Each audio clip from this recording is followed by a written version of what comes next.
Make sure you're never followed here. It's all our asses if you are. Carrington.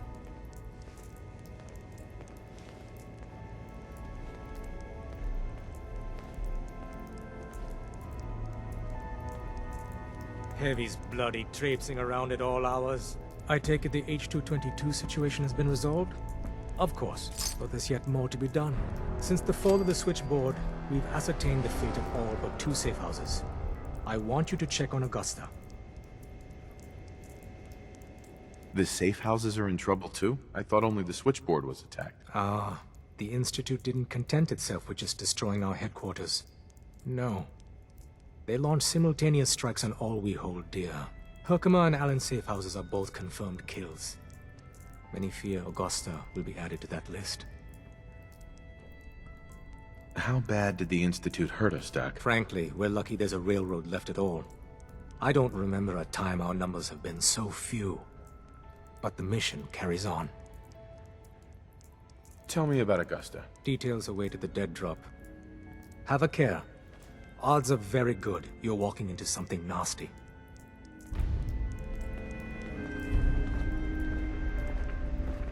Use the back entrance. Too much traffic through the church and we'll burn this hideout.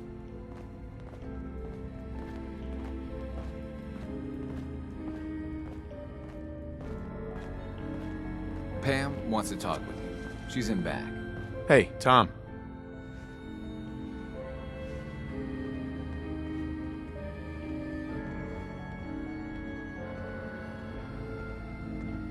The boys have been working on some new toys.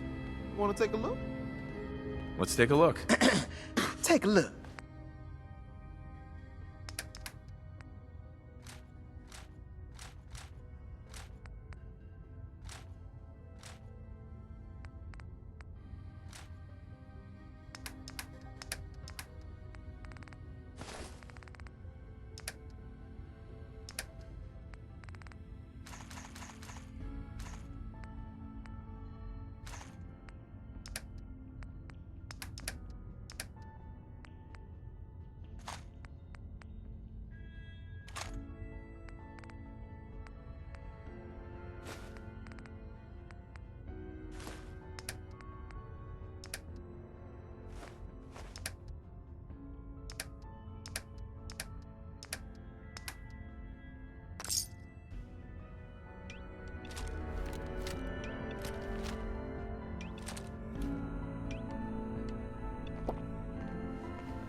Don't do anything stupid. You've got to be kidding me.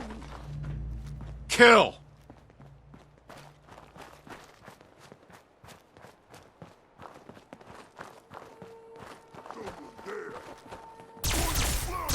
Appreciate the big target. Anyone you walk away with.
Seen a stock car race? You'll find the zips and the fleas, the Christless Corvages, all zooming along at speeds deemed unsafe for civilian roads.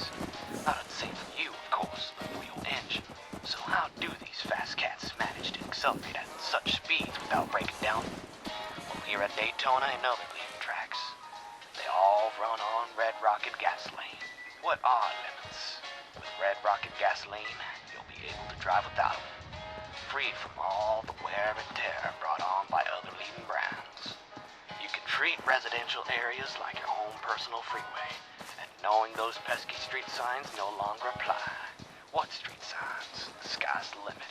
After all, you're no longer driving a car. You're taking off on a rocket. Red rocket gasoline. Drive in, fly out.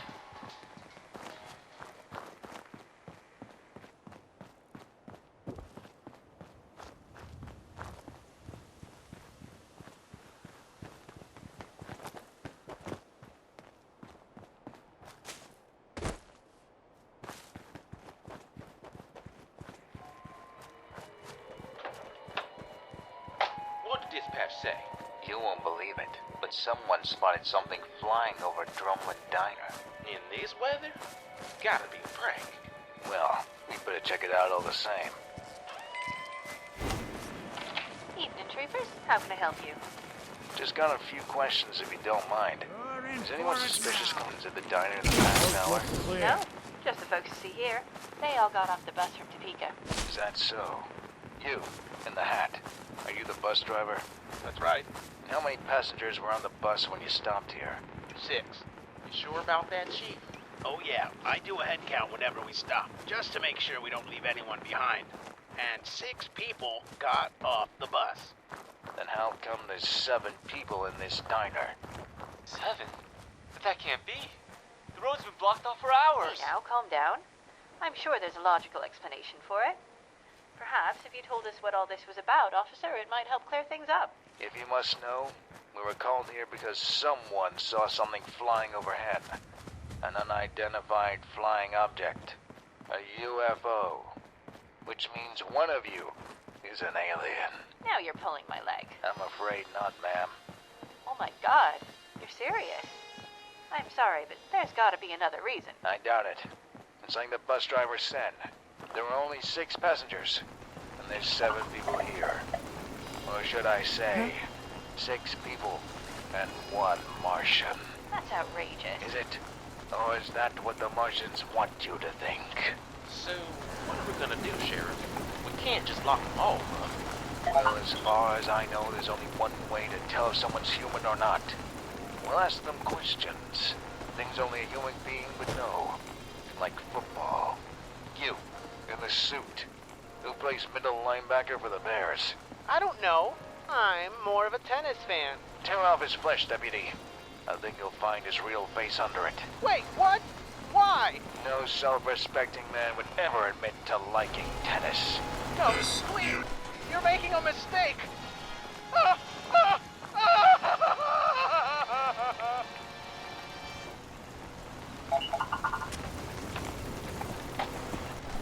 Did you put the body in the truck? The boys in DC are gonna want to dissect that thing. I did, but something's been bugging me the way this all went down. Speak your mind, deputy. Well, I was thinking, when you counted 7 people in the diner, did you count the bus driver? Of course. Even though I can't understand you, I think we'll get along just fine. Actually, I'll be back later. Either way, I wouldn't worry about it. Intergalactic affairs are out of our jurisdiction. But Sheriff... No buts about it, deputy. It's the Pentagon's problem now. Now come on. It's been a long night. Let me treat you to some breakfast.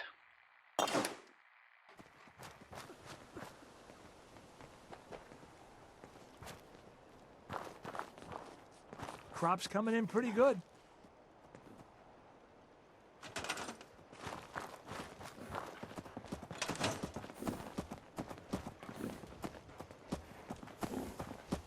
Hey, Go on.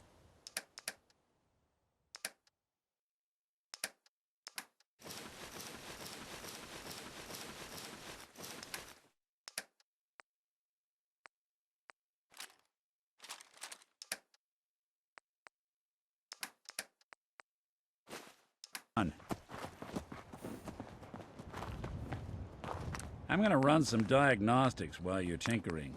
Take your time.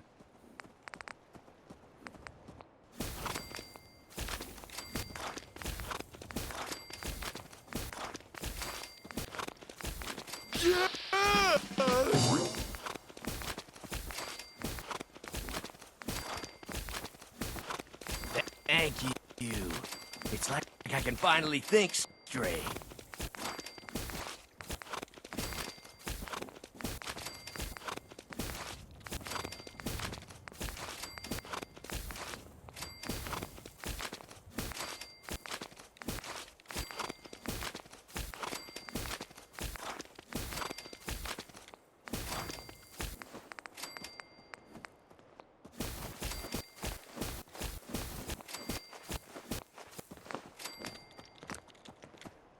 If you ain't been up to see Grey Garden, you should go. The whole place is run by robots.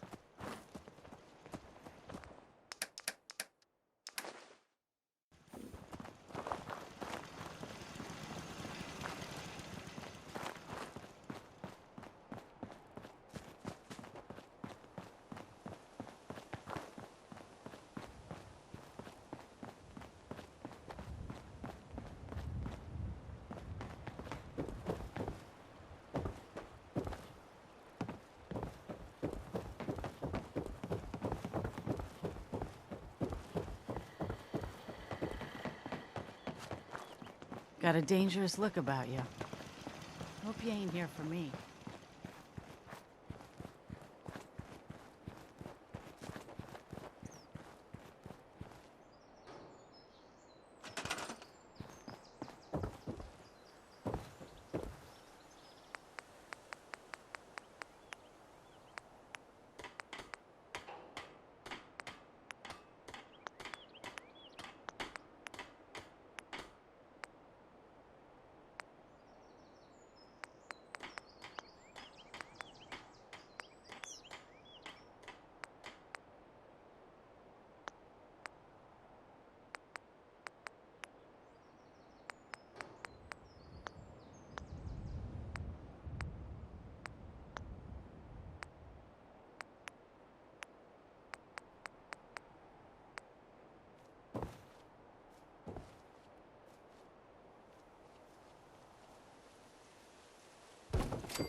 Junior, wake up. It's time for school. Now, isn't that just like a teenager?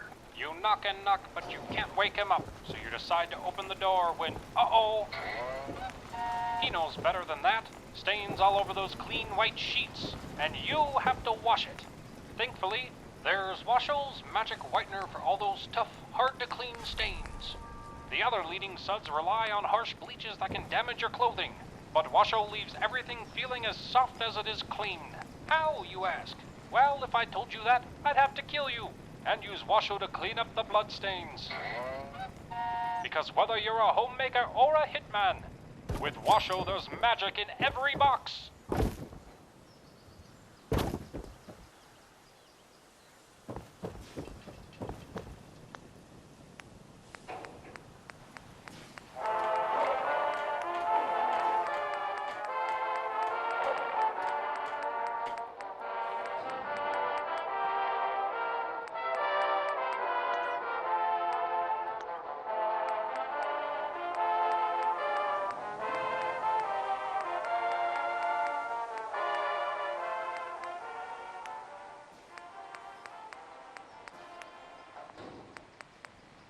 How's it going, Myrtle? Oh, just picking flowers for the wedding. Wedding? Who's getting married? That's none of your beeswax. But I suppose it wouldn't hurt to tell you. That girl you like, Mary, she and Bobby Thompson are getting hitched. Mary and Bobby? The school bully? Myrtle, that does hurt. It hurts a whole bunch. Sorry, I meant to say it wouldn't hurt me. Well, we gotta break them up. My future depends on it. You could try poisoning the wedding cake. Myrtle, you scare me sometimes. I was thinking of something less, I don't know, evil? Oh, fine. What if we made it so the groom saw the bride before the wedding? You do that, and the marriage is destined to fail. So an unhappy marriage, followed by a divorce, huh? Not ideal, but I'll take it. All right, the wedding is gonna happen near the jungle gym at 2 p.m. Mary's gonna go down the slide and take the monkey bars to the altar. All you gotta do is convince Bobby to chase you to the slide before then. he's sure to see Mary along the way. How do I do that? Make fun of his mom or something. I don't know. Oh, right. I'm gonna do that now. Hi, Myrtle. Is that George you were talking to? Hey, Mary. That was George, all right. He's heading on over to the playground to pick a fight with Bobby. Bobby? I don't like him. What are they fighting over, anyway? Dunno. Say, wanna have a pretend wedding? Sure. Sounds like fun. Great. Take these flowers. I'll go get a priest.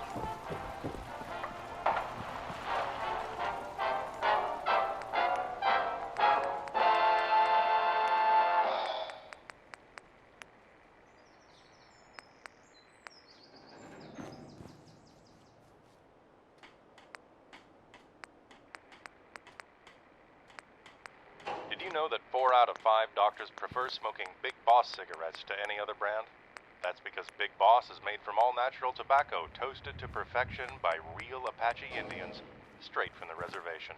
In fact, medical studies prove that Big Boss cigarettes are the smoothest, freshest cigarette money can buy and are a leading cause of good health, general well-being, and an active sex life. So what are you waiting for? Try a pack of Big Boss cigarettes today.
Tomorrow night, 15,000 cheering fans will pack the arena in Boston, Massachusetts to watch a giant basketball doubleheader.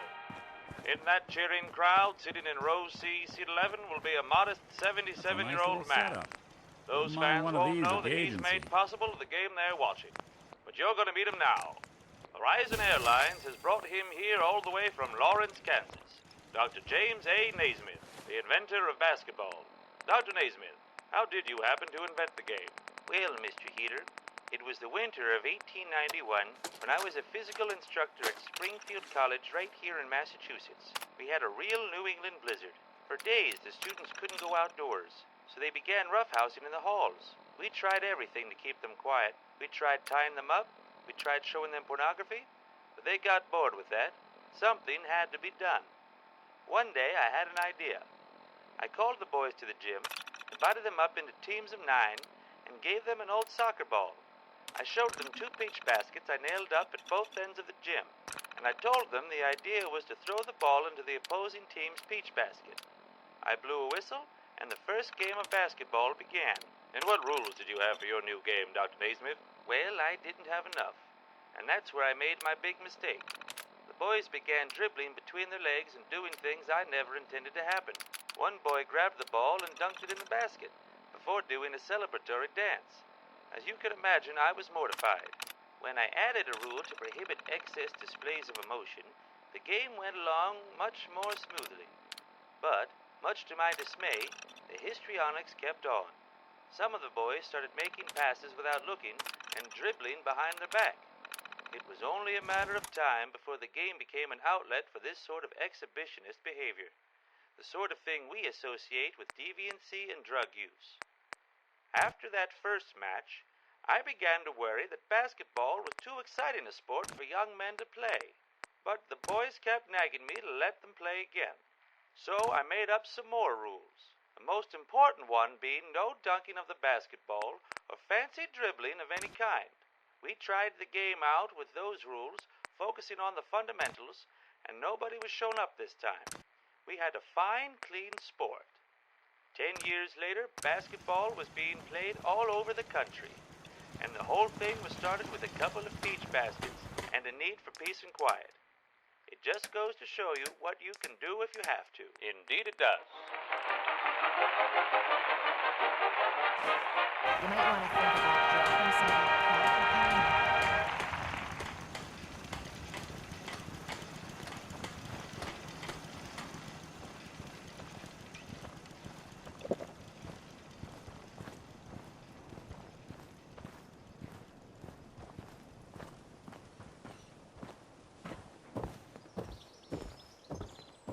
Not many doctors around these days. You should let me take a look at you. Yeah, take a look at me, Doc. Go over your symptoms with me. No, we're done. Take better care of you. Right. Hi. If you need fixing up, let's get a look at you.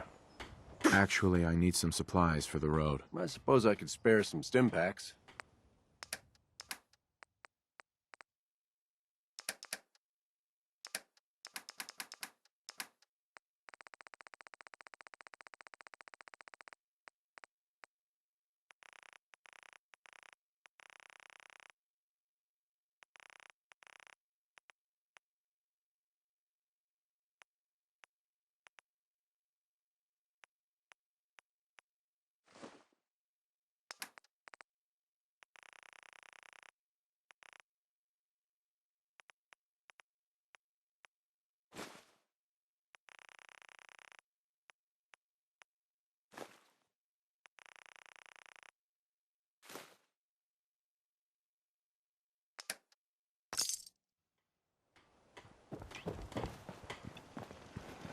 Sure, let me just stop what I'm doing to talk to you.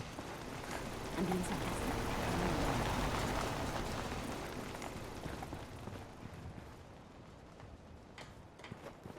The Commonwealth can take a real toll on you if you let it.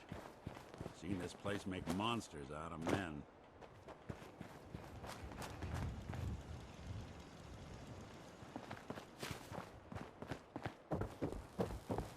I hope you ain't one of them synths, here to spy on me.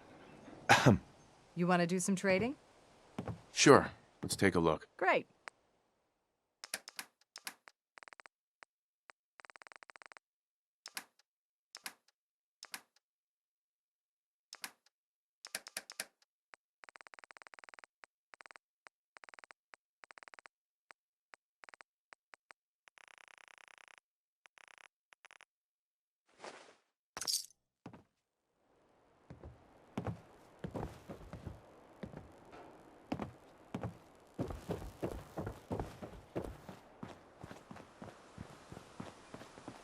Need to get back to Diamond City one of these days.